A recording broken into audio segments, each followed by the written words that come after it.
अस्सलामुअलैकुम स्टूडेंट्स, कैसे हैं आप सब। उम्मीद करती हूँ आप सब ठीक होंगे। तो स्टूडेंट्स, आज हम चैप्टर 2 स्टार्ट करेंगे। इससे पहले हमने चैप्टर 1 पढ़ा था, उसमें क्या पढ़ा था, बायोलॉजी का इंट्रोडक्शन पढ़ा था। और ये जो चैप्टर 2 है, इसमें हम पढ़ेंगे बायोलॉजिकल मॉलिक्यूल्स को। बायोलॉजिकल मॉलिक्यूल्स क्या होते हैं? ऐसे मॉलिक्यूल्स जो लिविंग ऑर्गेनिजम्स के अंदर पाए जाते हैं, उन्हें कहते हैं बायोलॉजिकल मॉलिक्यूल्स। तो ये जो चैप्टर है, अगर ये आप समझेंगे तो ये बहुत ही आसान है। अगर आप इसे तवज्जो से नहीं पढ़ेंगे, सुनेंगे, तो ये बहुत ही मुश्किल लगेगा आपको। ये बहुत ही कंसेप्चुअल चैप्टर है, इसमें काफ़ी सारे कंसेप्चुअल क्वेश्चन बनते हैं, इसलिए ये चैप्टर आपने अच्छे से याद करना है, तैयार करना है। तो सबसे पहले हम इसको देख लेते हैं बायोकेमिस्ट्री को, कि बायोकेमिस्ट्री क्या होती है। बायो मीन लिविंग और केमिस्ट्री मीन केमिकल कंपोनेंट्स के बारे में हम जिक्र करेंगे, इसकी बात करेंगे। ब्रांच ऑफ बायोलॉजी, बायोलॉजी की वो शाख that deals with chemical components, chemical components के बारे में, या फिर केमिकल प्रोसेस जो लिविंग ऑर्गेनिजम्स के अंदर हो रहे होते हैं, जैसे कि फोटोसिंथेसिस है, रेस्पिरेशन है, डाइजेशन है, सर्कुलेशन है। ये सारे जितने भी केमिकल रिएक्शंस हो रहे होते हैं, उन सब का मुताला किसमें आता है? बायोकेमिस्ट्री में। अब इसकी इंपॉर्टेंस क्या है, इसकी अहमियत क्या है? Basic knowledge of biochemistry is essential to understand. ये जो बुनियादी इल्म है किसका? बायोकेमिस्ट्री का। ये क्या करता है? ज़रूरी होता है टू अंडरस्टैंड, समझने के लिए, अनाटमी एंड फिजियोलॉजी। एनाटमी क्या होती है, उसकी हम जानदार की स्ट्रक्चर के बारे में इसमें स्टडी करते हैं, और फिजियोलॉजी में जितने भी उसकी बॉडी के अंदर फंक्शंस हो रहे होते हैं उसके बारे में स्टडी करते हैं। तो ये जो है फिजियोलॉजी और एनाटमी को कैसे समझेंगे? अगर हमें बायोकेमिस्ट्री आती होगी तो ही हमें एनाटमी और फिजियोलॉजी का पता होगा, अदरवाइज नहीं। Because all living organisms have chemical organization. उसके अंदर क्या होता है? एक मखसूस तरह के केमिकल रिएक्शंस हो रहे होते हैं जिनकी ऑर्गेनाइजेशन होती है, केमिकल ऑर्गेनाइजेशन। वो एक ऑर्गेनाइज तरीके से आपस में मिले होते हैं। अब वो कौन कौन से रिएक्शंस हैं? फोटोसिंथेसिस है, रेस्पिरेशन है, डाइजेशन है, muscle contraction can be described in biochemical terms.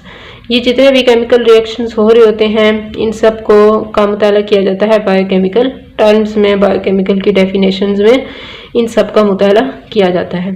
अब ऑर्गेनिज्म के अंदर कुछ कंपाउंड्स होते हैं जो दो टाइप्स के हैं, ऑर्गेनिक हैं और इनऑर्गेनिक। ऑर्गेनिक का पहले भी मैंने आपको पहले चैप्टर में बताया था। ऑर्गेनिक कंपाउंड वो होते हैं जिसमें कार्बन और हाइड्रोजन दोनों एक दूसरे के साथ मिलकर बॉन्ड बनाते हैं, और इनऑर्गेनिक वो होते हैं, इनका मतलब एब्सेंट, मतलब कि इसमें क्या चीज़ एब्सेंट होगी? कार्बन हाइड्रोजन बॉन्ड दोनों एक दूसरे के साथ बॉन्ड नहीं बनाएंगे। तो आपकी बुक में टेबल दिया हुआ है, इसमें बैक्टीरियल सेल और मैमेलियन सेल लिया गया है, इसकी डिफरेंट कंपोजिशन की परसेंटेज बताई गई है। ये बात हमने जहन में रखनी है, अमाउंट नहीं बताई बल्कि परसेंटेज है। केमिकल कंपोनेंट्स हैं और बैक्टीरियल सेल और मैमेलियन सेल है, इनकी परसेंटेज है। पानी की परसेंटेज दोनों में एक जैसी होती है, बैक्टीरियल सेल में भी 70 है और मैमेलियन में भी 70 है। प्रोटीन की होती है 15 बैक्टीरियल में, और मैमेलियन की होती है 18। इसी तरह कार्बोहाइड्रेट्स जो हैं ये बैक्टीरिया में 3 होती है इसकी परसेंटेज, और मैमेलियन में 4। लिपिड्स हैं ये बैक्टीरियल में 2 होते हैं और मैमेलियन में 3। डीएनए ये बैक्टीरिया में 1 और मैमेलियन में 0.25। और आरएनए जो है ये बैक्टीरिया में 6 होते हैं 6% और मैमेलियन में 1.1%। इसी तरह दूसरे ऑर्गेनिक मॉलिक्यूल्स जिसमें आ जाते हैं एंजाइम्स, हार्मोन्स और दूसरे मेटाबोलाइट्स, ये सारे जितने भी हैं ये बैक्टीरिया और मैमेलियन में एक जैसे होते हैं, 2 और 2। और बाकी जो इनऑर्गेनिक आयंस हैं जिसमें आ जाते हैं सोडियम, पोटाशियम, कैल्शियम, और इसके अलावा मैग्नीशियम आ जाता है, क्लोरीन है, या फिर दूसरे भी आ जाते हैं। सारे जितने भी आयंस होते हैं इनऑर्गेनिक, उन सब की भी परसेंटेज कितनी होती है? बैक्टीरियल और मैमेलियन में 1। उन बैक्टीरिया में भी 1 होती है और मैमेलियन में भी 1 ही होती है। ये जो टेबल है ये एमसीक्यूज़ के हवाले से बहुत इम्पॉर्टेंट है, इसको आपने जहन में रखना है, इसको रट्टा लगा लें कि सवाल पूछा जा सकता है आरएनए की मिकदार बैक्टीरिया में कितनी होती है, या पूछा जा सकता है कार्बोहाइड्रेट्स मैमेलियन में कितने होते हैं। इसी तरह डिफरेंट तरह के एमसीक्यूज़ बन सकते हैं और आप लोगों ने इसे अच्छी तरह याद करना है। उसके बाद हम देखते हैं मेटाबॉलिज्म, कि मेटाबॉलिज्म क्या चीज़ है। All chemical reactions taking place in cell, cell के अंदर जितने भी केमिकल रिएक्शंस हो रहे होते हैं वो सारे क्या कहलाते हैं, मेटाबॉलिज्म। मतलब ये चीज़ें टूट भी रही होती हैं और बन भी रही होती हैं, उन सब रिएक्शंस को क्या कहेंगे, मेटाबॉलिज्म। आगे अगर हम इसकी एक्सप्लेनेशन देखें कि इसकी वजाहत करें तो इसमें मेटाबॉलिज्म में क्या क्या चीज़ शामिल है तो हमें तब इसकी ज़्यादा समझ आएगी। तो सबसे पहले हम देख लेते हैं इनटेक ऑफ बायोकेमिकल्स। जो बायोकेमिकल्स हैं उनकी इनटेक मतलब कि उनका दाखिल होना। अब इनटेक ऑफ बायोकेमिकल्स में क्या होता है, survival of living organism depends upon its ability. जितने भी लिविंग ऑर्गेनिज्म होते हैं, लिविंग थिंग्स होती हैं, वो क्या करती हैं अपनी सर्वाइवल के लिए उनकी सलाहियत पे डिपेंड करता है, उनकी एबिलिटी पे कि उनके अंदर कितनी सलाहियत होती है चीज़ों को अंदर लेने की और उन्हें यूज़ करने की। तो सबसे पहले है कि वो किस तरीके से उनकी एबिलिटी होगी to take chemicals from environment, कि वो माहौल से कोई चीज़ जो है वो इनटेक करें, मतलब कि अपने अंदर ले जाएं, ये एबिलिटी उसमें होती है या नहीं होती। और दूसरे नंबर पे है use them to make chemicals of living matters, कि अगर इन्होंने ले भी लिया है केमिकल्स को इन्वायरमेंट से, फिर वो अपने अंदर इस्तेमाल कैसे कर सकते हैं उन लिविंग मैटर्स को, जो वो अपने अंदर लेके जाते हैं उन्हें इस्तेमाल कर सकते हैं या नहीं कर सकते। फिर है यूटिलाइजेशन ऑफ बायोकेमिकल्स, ये जो बायोकेमिकल्स होते हैं इसको इस्तेमाल कैसे किया जा सकता है। All living organisms are constantly taking new substance, जितने भी लिविंग ऑर्गेनिज्म होते हैं वो मुसलसल, कॉन्स्टेंटली का मतलब है लगातार, वो एक कांस्टेंट तरीके से चीज़ों को, न्यू सब्सटेंसेस को अपने अंदर ले भी रहे हैं और इस्तेमाल भी कर रहे हैं। And changing them in various ways, और फिर उन्हें तब्दील कर देते हैं मुख्तलिफ तरीक़ों से। कैसे, बिल्डिंग ऑफ सेल मटेरियल, वो क्या करते हैं न्यू चीज़ें बनाते हैं, नई नई चीज़ें बनाते हैं और फिर क्या करते हैं उनसे एनर्जी वो मिलती है, ऑब्टेन करते हैं एनर्जी को। कैसे करते हैं, इन सारे जितने भी वो केमिकल्स को अपने अंदर लेके जाते हैं वहाँ पे न्यू चीज़ बनती है, तो इन नई चीज़ के बनने से एनर्जी पैदा होगी। उसके बाद है मेटाबॉलिक एक्टिविटीज़, के मेटाबॉलिक एक्टिविटीज़ क्या होती हैं। लाइफ जो है depends upon ceaseless chemical activities. Ceaseless का मतलब है ऐसी जो वो है केमिकल एक्टिविटीज़ हैं जो कभी ख़त्म ना हो, ना रुकने वाली एक्टिविटीज़ जो है लाइफ उस पर डिपेंड करती है। This activity is maintained at high degree of organization, ये जो है एक्टिविटी जितने भी मेटाबॉलिक एक्टिविटीज़ हैं या जो केमिकल एक्टिविटी है ये मेंटेन होती है, मतलब कि कांस्टेंट होती है at high degree of organization. अगर उसके अंदर क्या होगी, ऑर्गेनाइजेशन का लेवल अच्छा होगा तो ही ये मेंटेन की जा सकती है। इसकी टाइप्स हैं, दो होती हैं, एनाबॉलिज्म और कैटाबॉलिज्म। पहले हम देख लेते हैं एनाबॉलिज्म को, कि इसमें क्या होता है, एनामीन अप, एनामीन अप, तो अप का क्या मतलब है, चीज़ें बनेंगी।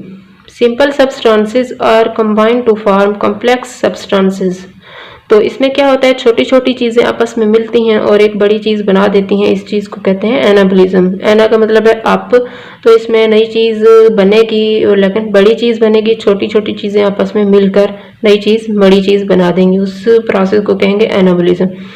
अब इसमें एनर्जी जो है, एनर्जी इज़ नीडेड, एनर्जी जो है वो उसकी ज़रूरत होती है तभी जाके बड़ी चीज़ बनती है। अगर हम इसकी एग्जांपल देखें एनाबॉलिज्म की, फोटोसिंथेसिस है, जैसे इसमें क्या होता है, कार्बन डाइऑक्साइड है और पानी है, ये क्या करते हैं, एनर्जी के इस्तेमाल से क्या चीज़ बनाते हैं, ग्लूकोज, ग्लूकोज। अब ये जो है कार्बन डाइऑक्साइड और पानी, ये बहुत छोटे छोटे मॉलिक्यूल्स हैं, ये जब एनर्जी के इस्तेमाल से, सूरज की रोशनी से ये क्या बनाते हैं, ग्लूकोज एक बड़ी चीज़ बनाते हैं और साथ में एक छोटी चीज़ ऑक्सीजन बनती है, तो इस प्रोसेस को कहते हैं एनाबॉलिज्म, जिसमें छोटी चीज़ें मिलकर बड़ी चीज़ बनाती है। अब दूसरे नंबर पे है कैटाबॉलिज्म। कैटा का मतलब होता है, कैटा मीन डाउन, कैटा का क्या मतलब है, डाउन, तो डाउन का क्या मतलब होगा कि चीज़ें जो है बड़ी चीज़ टूटेगी, वो नई छोटी चीज़ बना देगी।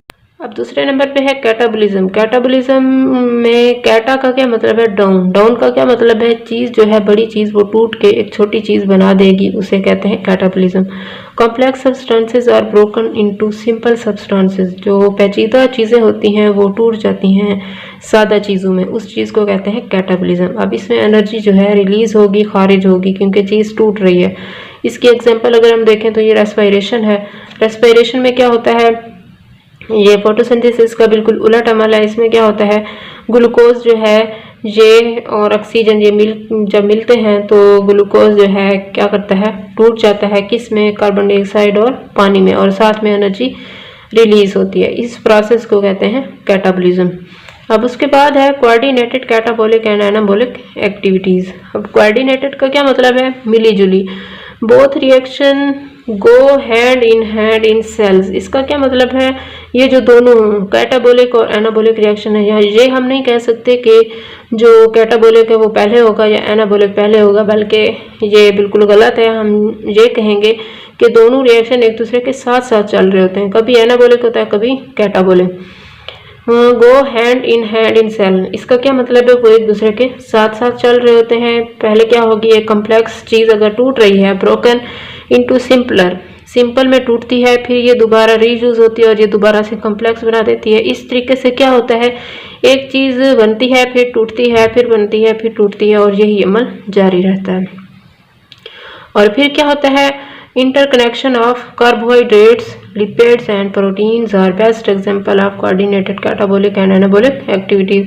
अब इसकी बात की आपको कैसे समझ आएगी, ये जो कार्बोहाइड्रेट्स हैं, कभी कार्बोहाइड्रेट्स लिपिड में चेंज हो रहे होते हैं, कभी लिपिड प्रोटीन में, कभी प्रोटीन लिपिड में, और कभी प्रोटीन कार्बोहाइड्रेट्स में, कभी लिपिड कार्बोहाइड्रेट्स में। इस तरीके से ये सारे एक दूसरे में कन्वर्ट होते हैं। इंटरकनेक्शंस का क्या मतलब है, इंटर मतलब एक दूसरे में, और कनेक्शन उनमें लिंक होता है, एक राब्ता होता है, वो एक दूसरे के अंदर क्या होते हैं, इंटरकनेक्ट हो जाते हैं, और इस चीज़ को कहते हैं इंटरकनेक्शन।